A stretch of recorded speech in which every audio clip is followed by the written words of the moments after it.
Wait a minute, wasn't I supposed to be discussing 1950s science fiction? I still will. I'm in the process of preparing to do so, but instead today I felt so compelled and excited at the prospect of viewing THX 1138 again and discussing it here today. I'm in awe of THX 1138.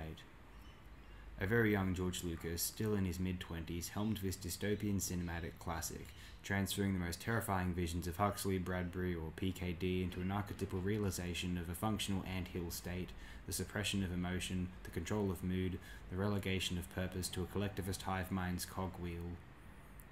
The spellbinding aesthetic of THX 1138 is absolutely legendary. The locations utilized for the film were all found in San Francisco.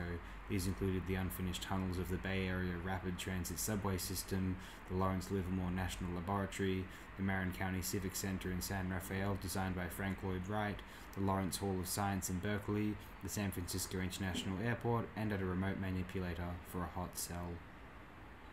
Other scenes were shot on sound stages in Los Angeles, including that of the ominous blank prison dimension, the gruelingly endless flat white landscape.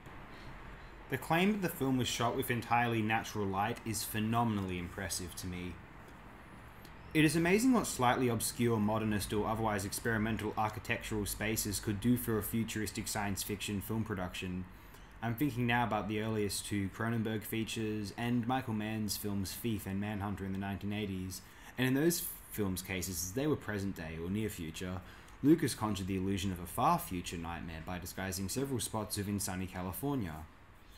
This is the magic of movie making. This is the founder of industrial light and magic.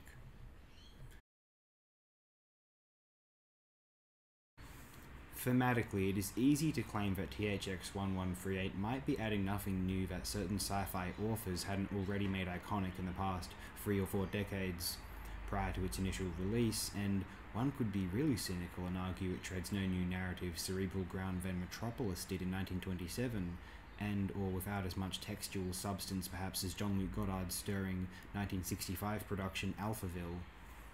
Even that same year's A Clockwork Orange seems all wiser, prophetic, and original than THX 1138, though with Anthony Burgess as that storyline's brain as opposed to film students George Lucas and Walter Murch, plus realised by the very experienced Stanley Kubrick.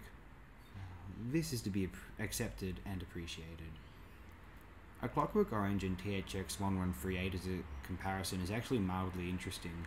I believe that THX might have more in common with Orwell's 1984 vision, totalitarian cult of personality, deliberately ideologically generic aesthetics, whereas A Clockwork Orange reminds me more of Huxley's Brave New World, its consumers corralled with products, satiated by a sexual revolution, outwardly bouncy and colourful, although the suppression of human will is seen as a societal necessity, vital to maintaining a widespread stability amongst the populace.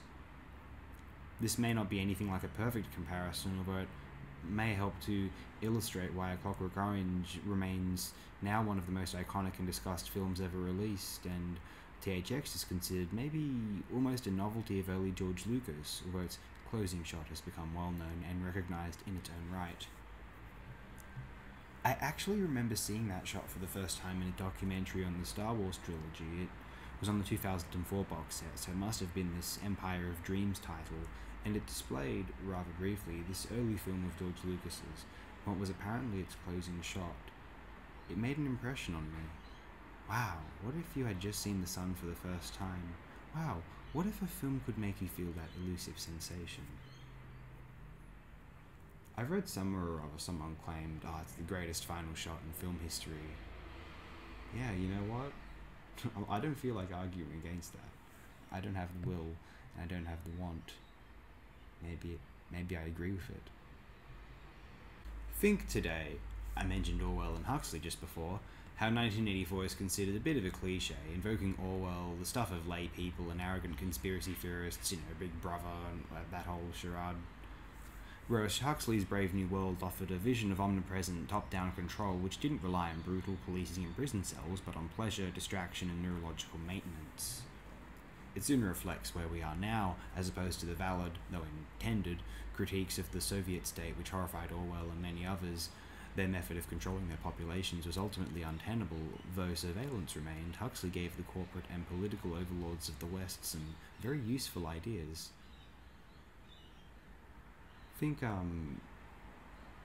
Edmund Burnett from, as outlined in the Adam Curtis documentary miniseries, The Century of the Self.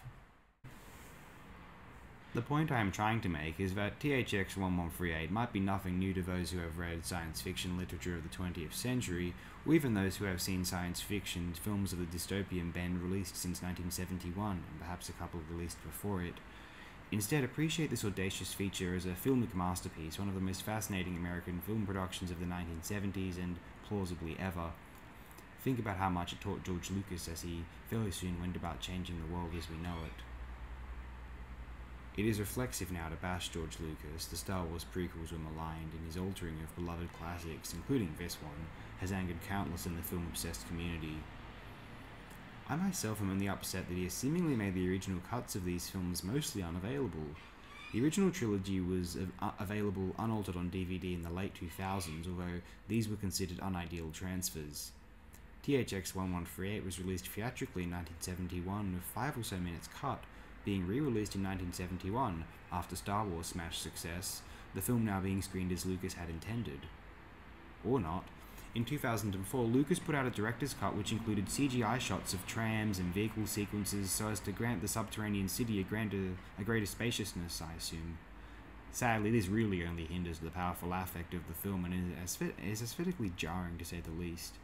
Lucas has supposedly claimed that the VFX of his film's releases were unable to match his intended vision, although what makes him think that the VFX of 20 years hence will never be considered dated to further generations, or even to himself? I doubt he felt as though any or many of the effects were substandard initially. It is likely an insecurity he felt over time as the cursed creator, only seeing the flaws in what wasn't, and he had the rare privilege of re-editing them to sate his anxieties. Or the even rarer privilege of only allowing his preferred re-edits of the films to be released, or at least restored, for contemporary viewing audiences. Despite this, I still respect and appreciate George Lucas. This film I feel deep in my heart, and I'll always love the original Star Wars trilogy. I don't consider the Star Wars prequels to be outright failures, Attack of the Clones maybe, although Phantom Menace I half quite admire, half find aggressively annoying, and I really rather like Revenge of the Sith overall. His intended final artistic statement is vainglorious, aesthetically ambitious, and totally forward-thinking from a technological film narrative realization point of view. But that's the other thing with Lucas. I think many see him as not having fulfilled on his promise as a consistently prolific magician. His peer Steven Spielberg has very many hit classics in the public's eyes across decades, whereas after the original Star Wars trilogy, Lucas could only return to it with that infamous reception. But let's return to where it all began, before his eventual cynicism, that heartbreaking divorce, the separating of his family which led to Return of the Jedi wrapping up his intended 6-part saga of sequels at that time, and his directorial career in general, so it must have looked.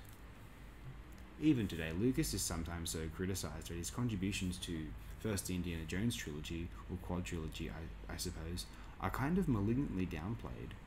Then, even his obvious control over Empire and Jedi are discredited due to Irvin Kershner and Richard Marquand being brought in to, essentially it seems, direct the actors. Then, there was even the audacious claim that Star Wars was saved in editing by others, and that it was a classic film in spite of Lucas. This seems a bizarre claim to me, although it is true that the original intended cut of Star Wars featured a few scenes which are definitely worth removing from the finished film.